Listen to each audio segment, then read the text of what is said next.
नीलारविन्द सुहृदा सदृशं प्रसादे तुल्यं तथा महसि तोयजबान्धवेन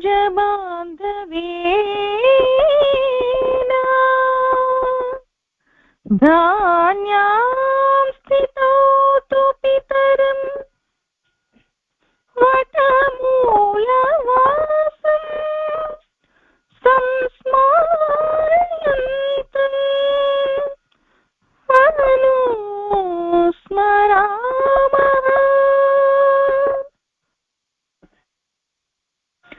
संस्मरयन्तम्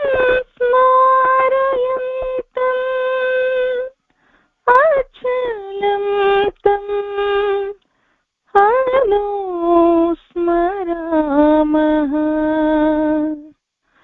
अनुस्मरामः.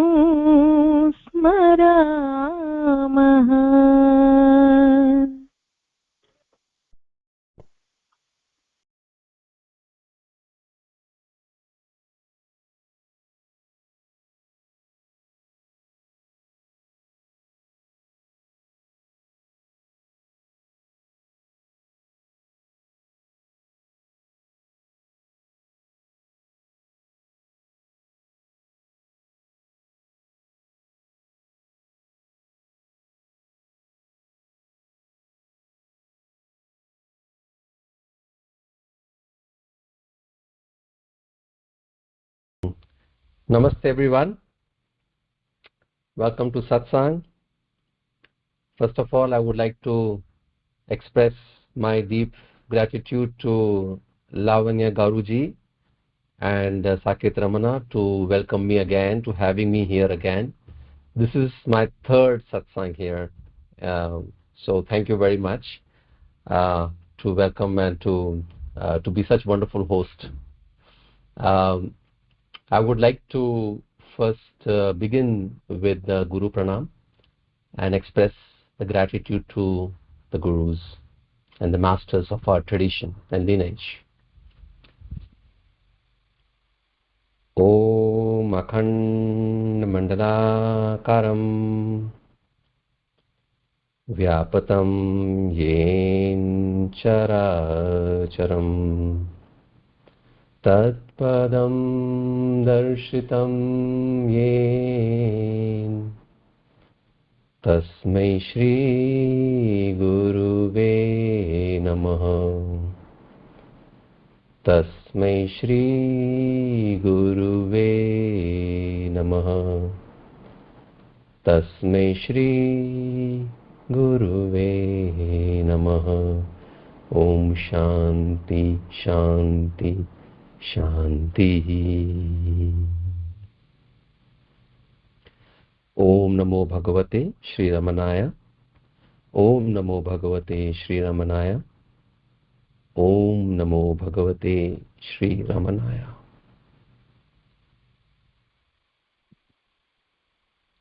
So today I'm going to share some reflections on the three pillars of Vedantic knowledge: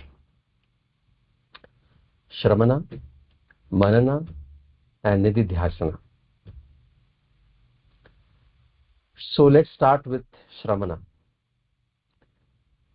Usually Shravana is translated as hearing, just hearing. But if you understand the word hearing, hearing is associated with our ears and a sound. But Shravana is not just hearing or listening.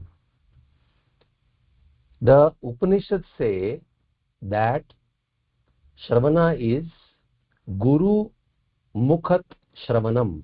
That means words that pour out of the mouth of the Guru is referred to as Shravanam.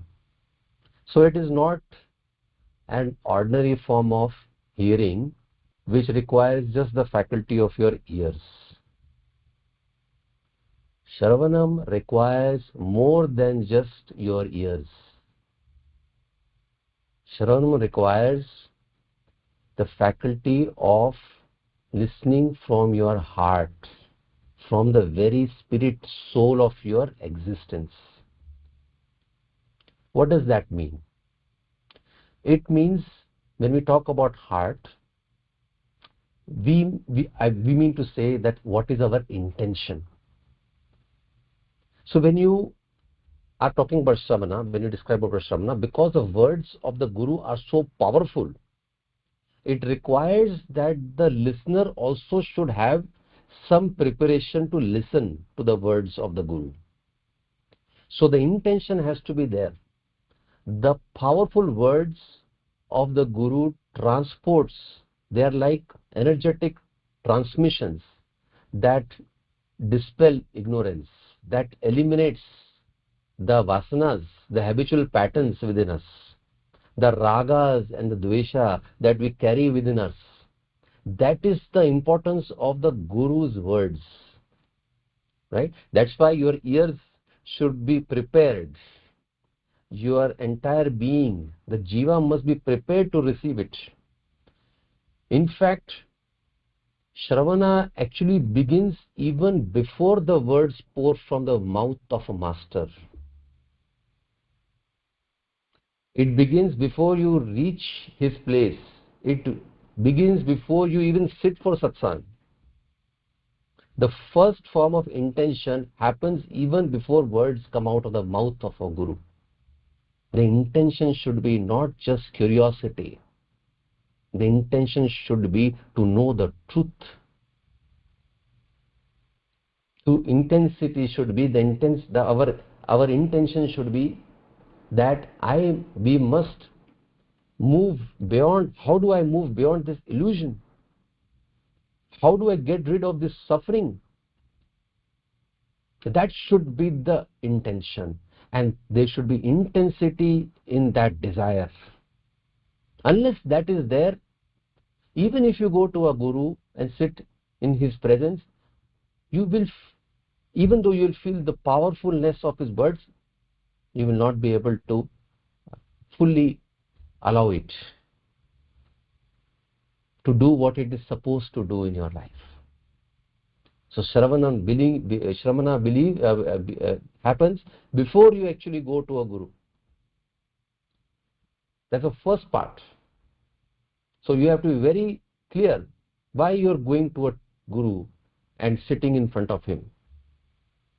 Is it just for entertainment or curiosity, what he is going to bring, or you really have the thirst within you?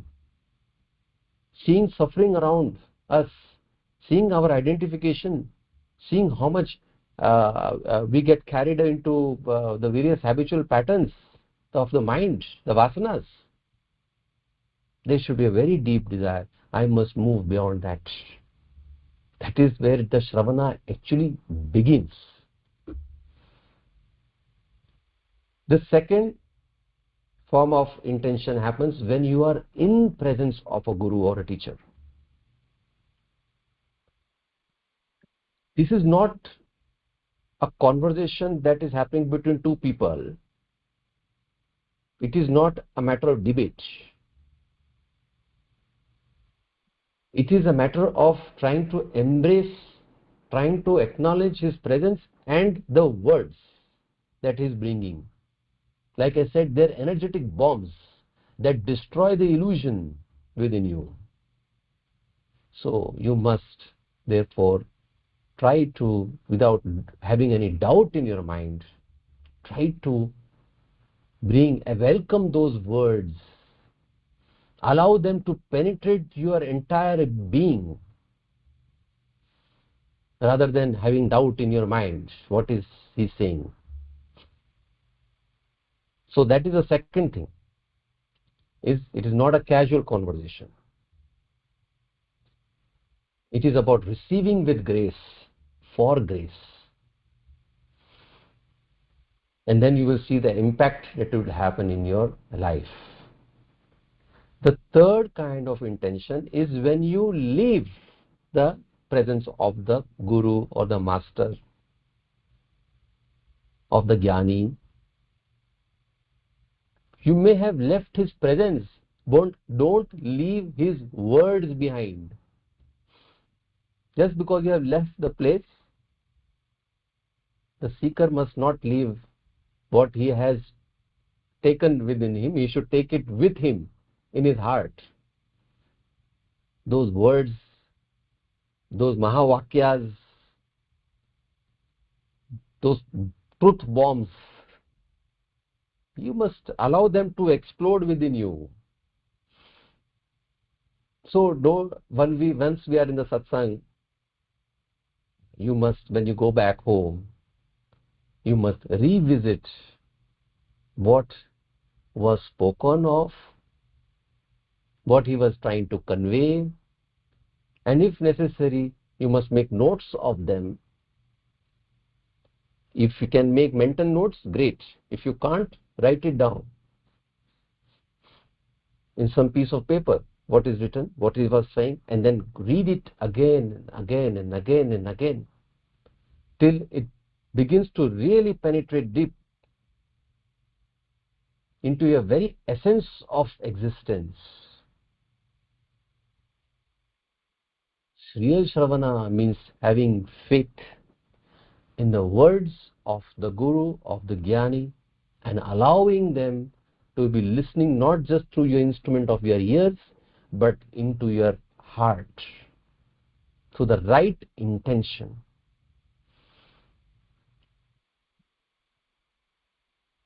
That is Sravana. Now we come to Manana. Manana means reflection, introspection. What was said in the satsang? How is it applicable to me? I must investigate. I must introspect, contemplate. Inquiry is Manana. Real inquiry is Manana. It is not doubting, because that's what I said in the first one. Shravana was to go beyond doubt. Don't have doubt in Shravana. But this is not doubting. This is accepting what the master or the teacher has given and then trying to apply that in your life. How much is it relevant? Vedanta is not against investigation. It is not false belief in the system as laid down. It is thoroughly scientific. What is happening in man? How is this truth that was spoken from the mouth of a guru or a teacher applicable in my life? This is Manana.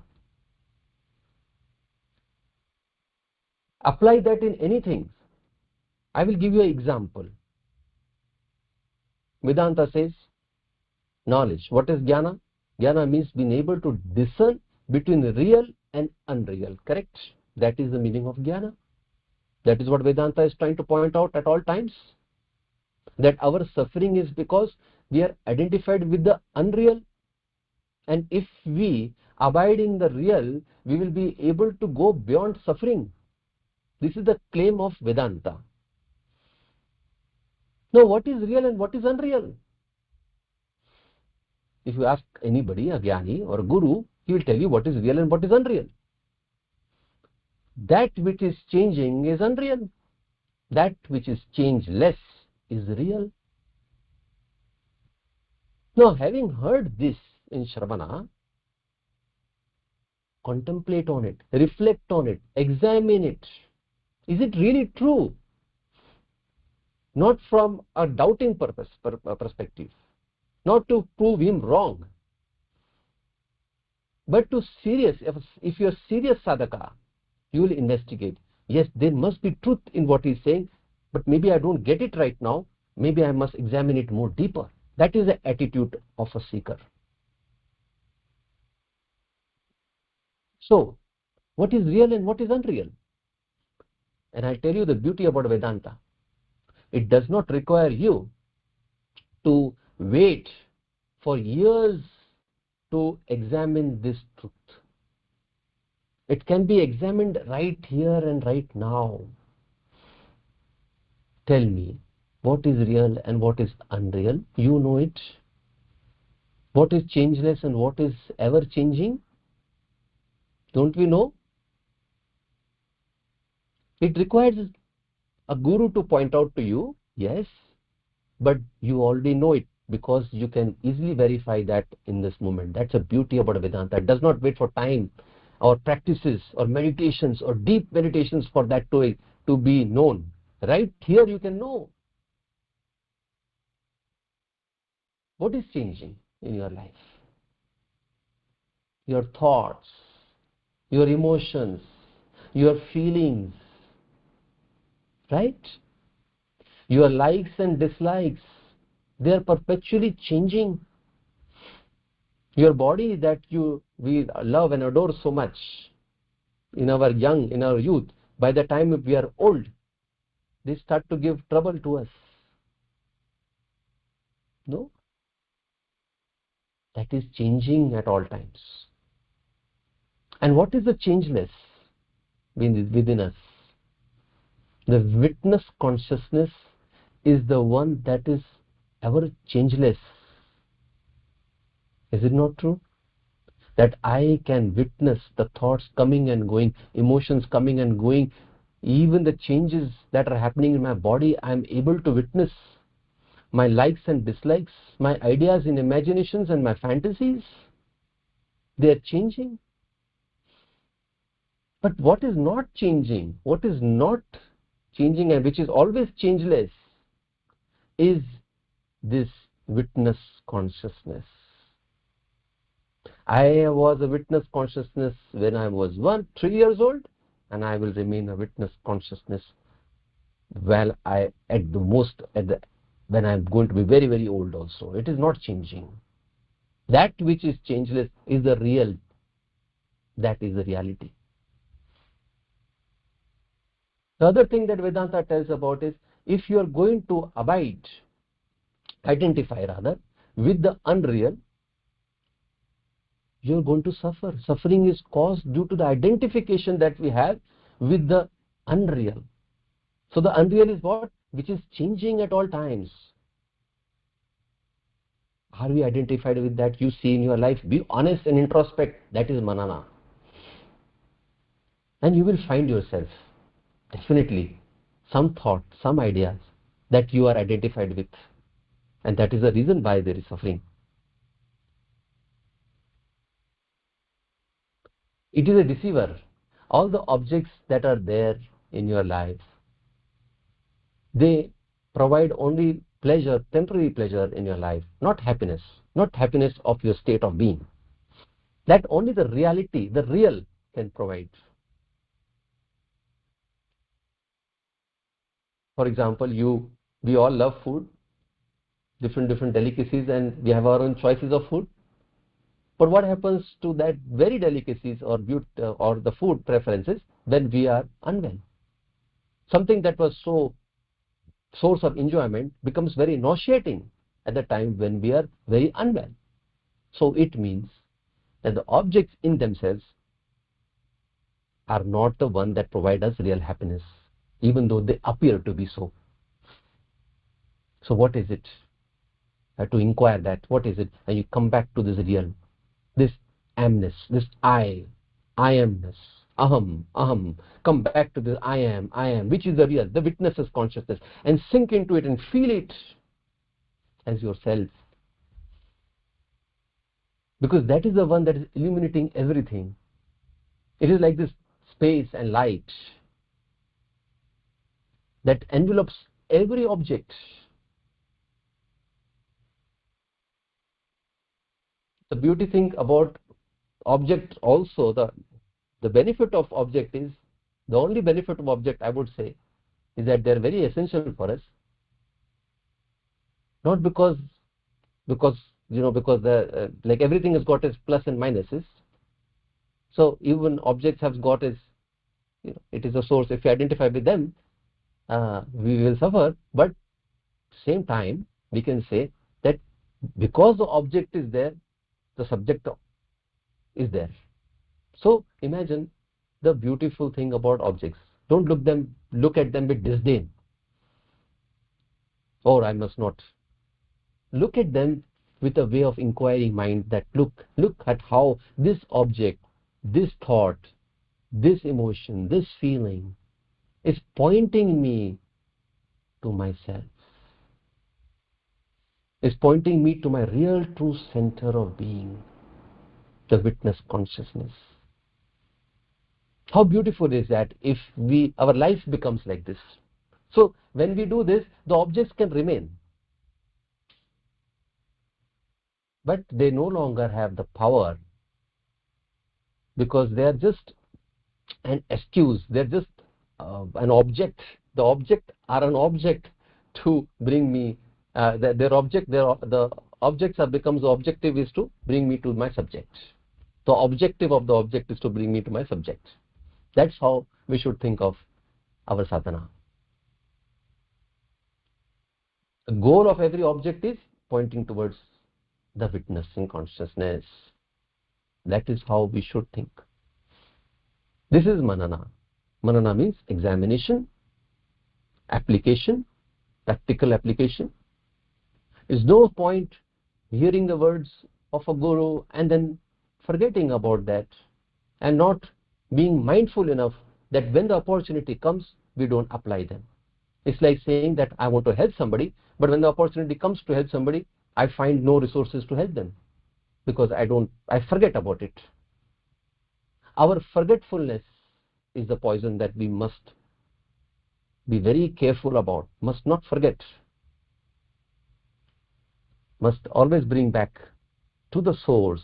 This is my source. Come back to the I am and sink into that feeling. This is manana. You can say that in this stage there will be back and forth. You'll go back and forth a few times. It's not established. The attention is not fully on the subject. It will go to an object and then you have to bring back to the subject by inquiry. To whom? Like how Bhagavan says, ask to whom. Then you will be brought back to this subject, to this I. Again, mind will drift into something, some thought, some fear. Again, bring back to the subject. Here it is. Here is where I am. Here is where I am. So, it's like how you pour water from one container to another. There will be some pauses. There will be, the attention will break in between. It is erratic. It is irregular. It is interrupted.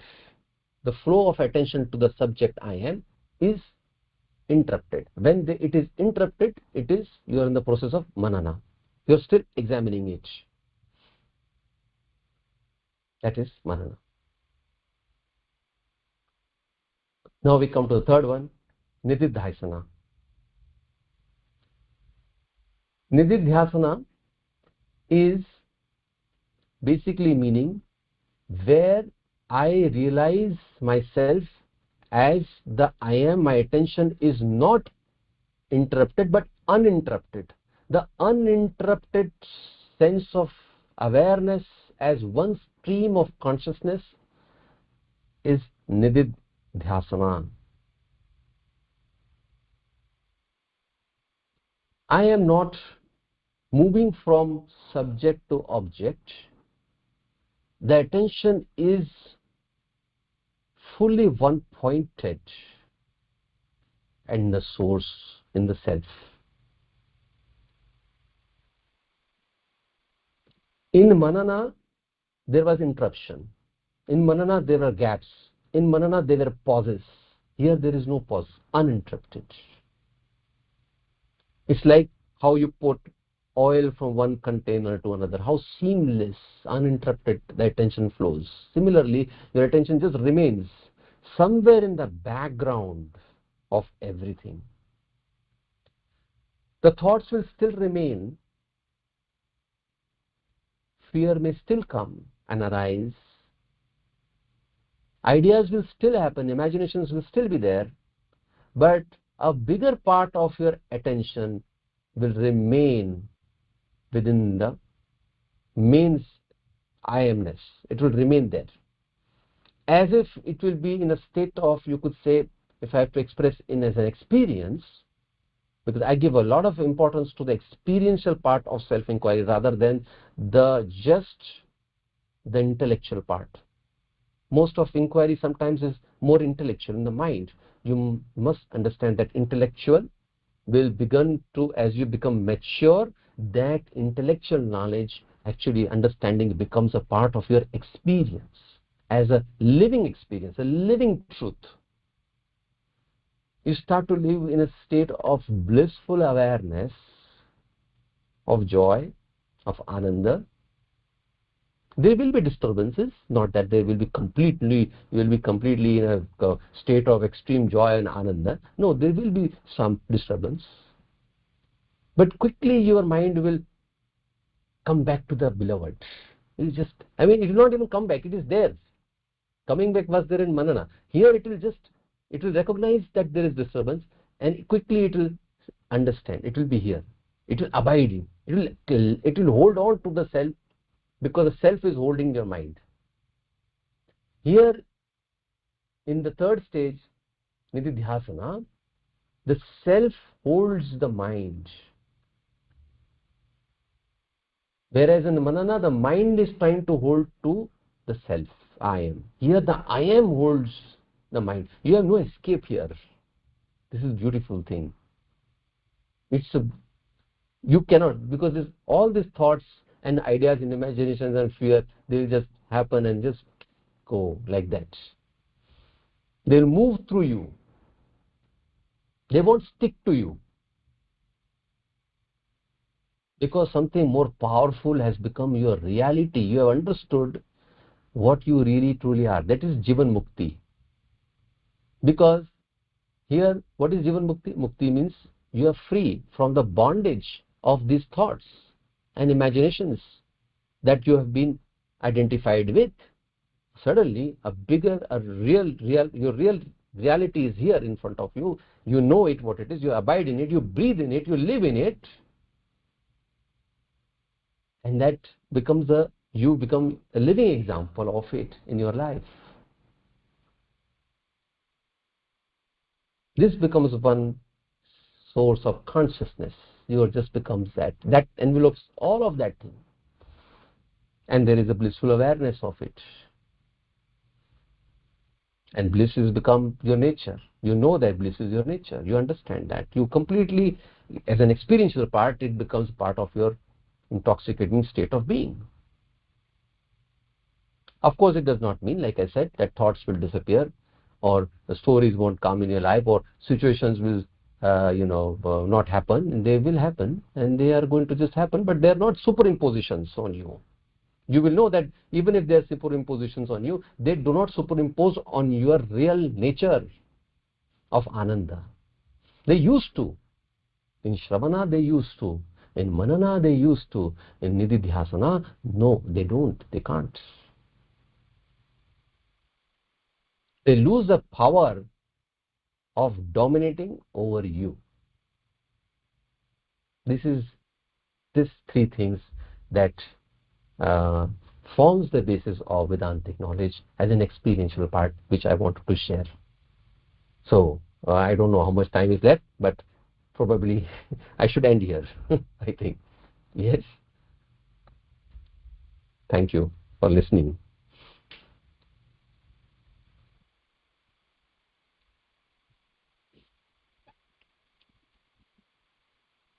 Lavanya? Yeah.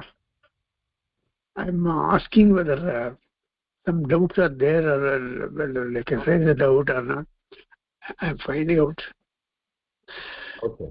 So ఎవరైనా సందేహాలు ఉంటే అడగవచ్చు. అడగదలసిన వాళ్ళు వాళ్ళ చెయ్యి ఎత్తవలను, hand race చేయాలి. Hand race చేయడమే అంటే ఎలా చేయాలి అని డౌట్ వస్తుంది మీకు. మీ మొబైల్ ముందు పెట్టుకుంటే 3 చుక్కలు కనిపిస్తాయి పక్కన సైడ్లో. దాంట్లో చూసి మీరు హ్యాండ్ రేజ్ ఆప్షన్ ఉంటే చేయొచ్చు. లేదంటే ఇంకో పని చేస్తాను నేను. మీ అంతటా మీరే మీ పక్కన ఉండేటువంటి మైక్ బొమ్మ కనిపిస్తుంది లెఫ్ట్ సైడ్, దాని మీద క్లిక్ చేసుకుంటే మాట్లాడొచ్చు అనమాట. అన్మ్యూట్ చేసుకోవడం. అది మ్యూటింగ్ అండ్ అన్మ్యూటింగ్. సో ఇప్పుడు మిమ్మల్ని అందరికీ ఆ అవకాశాన్ని కల్పిస్తాను.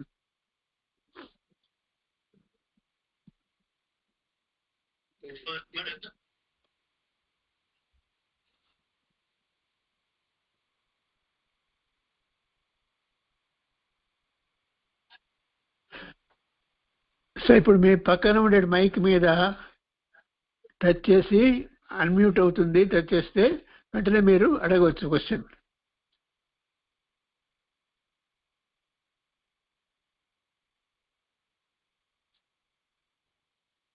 Namaste, Guruji. Rajiv Guruji. I am Kalyan speaking. Kalyan గారు, ఎస్, అడగండి. మీరు తెలుగులో అడగండి, పర్లేదు. ఇంగ్లీష్ అయితే మంచిదే. How to practice Nididhyasana? Please, can you explain me more in detail, Guruji? Nididhyasana, how to we practice some more? You can please explain me more, little in detail.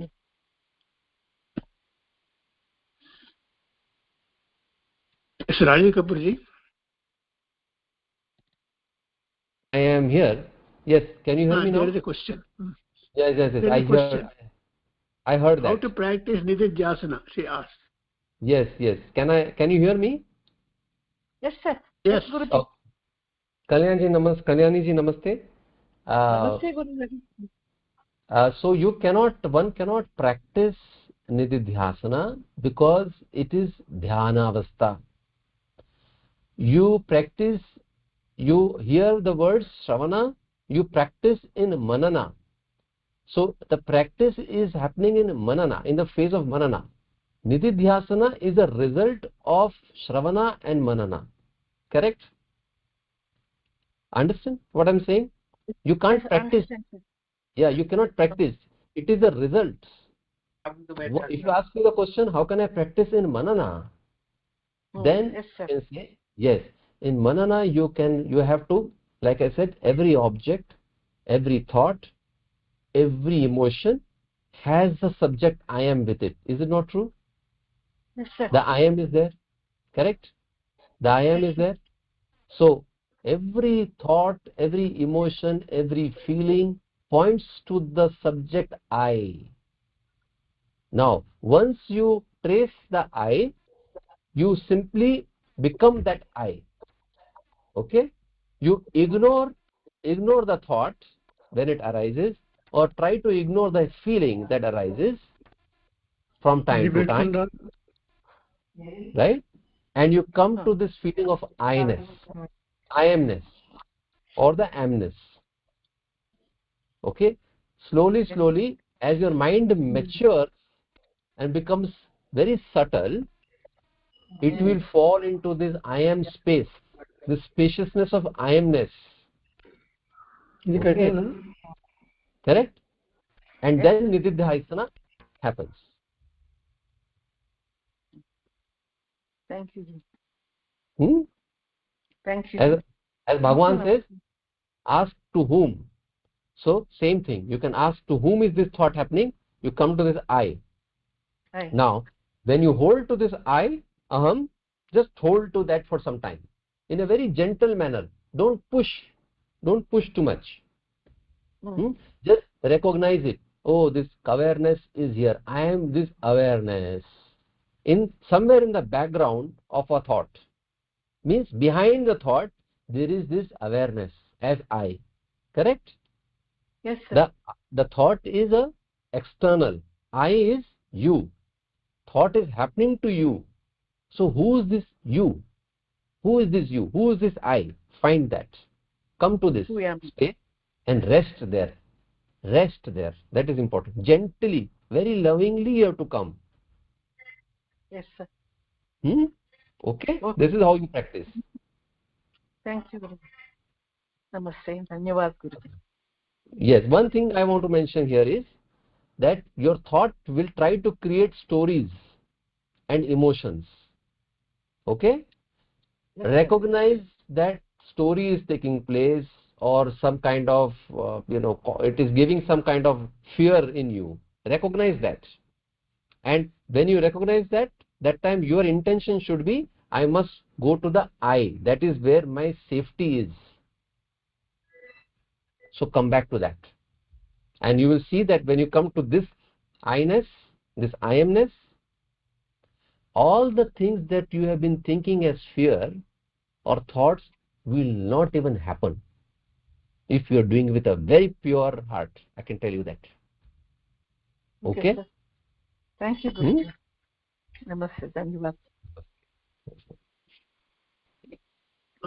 తర్వాత ఇంకెవరైనా ఉన్నారండి? ఉంటే అడగండి దయచేసి. మీ పక్కన ఉండేటువంటి మైక్ బొమ్మ మీద టచ్ చేస్తే మీరు మాట్లాడే వసతి కలుగుతుంది. అంటే అన్మ్యూట్ అవుతుంది అట్లా ఇంగ్లీష్లో.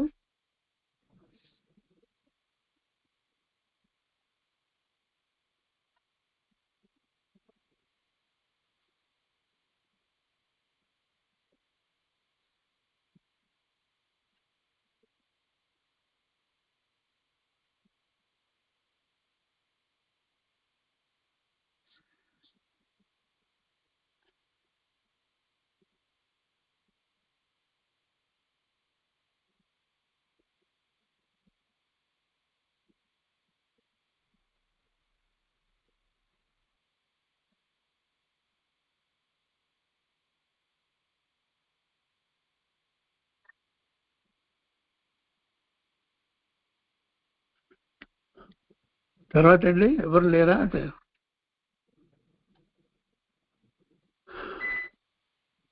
సరే, ఇంకా question and answer session close చేస్తాము. Finally, we have to thank Sri Rajiv Kapurji for having joined here and giving a beautiful talk on 3 pillars of Advaita Vedanta, namely the Sravana Manana and Nididhyasana. All these things are explained clearly. Thank you. And there was a question from Kalyani, Ms. Kalyani also. The question also answered to her satisfaction. I am very happy. So, sir, I request you to join whenever it's possible for you, whenever you have leisure. Thank you. So, thank you once again for having come here. Thank you, for giving me this opportunity and for what you're doing for the sadhakas and for everybody. I really appreciate what Sakit Ramana is doing, and that is our great honor here.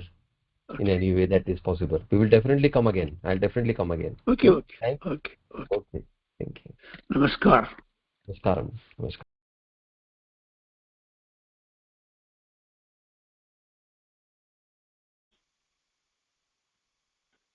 Nakarmana na prajaya dhanena tyagenayke amutasvamaanasugho parena nakam nihitam guhayam vibhrajate tadyatayo visanti Vedanta vijnana sunishtitadha sannyasa yogat yataya sattva sattvaha te brahmaloke paranta kale paramutat paramutyanti sarve dahram vipapam parame svabhutam mitpundarikam puramadsagasam तत्रापि दहरङ्गगनं विशोकस्तस्मिन् यदन्तस्तदुपासितव्यं यो वेदादौ स्वरः प्रोक्तो वेदान्ते च प्रतिष्ठितः तस्य प्रकृतिलीनस्य यः परः स महेश्वरः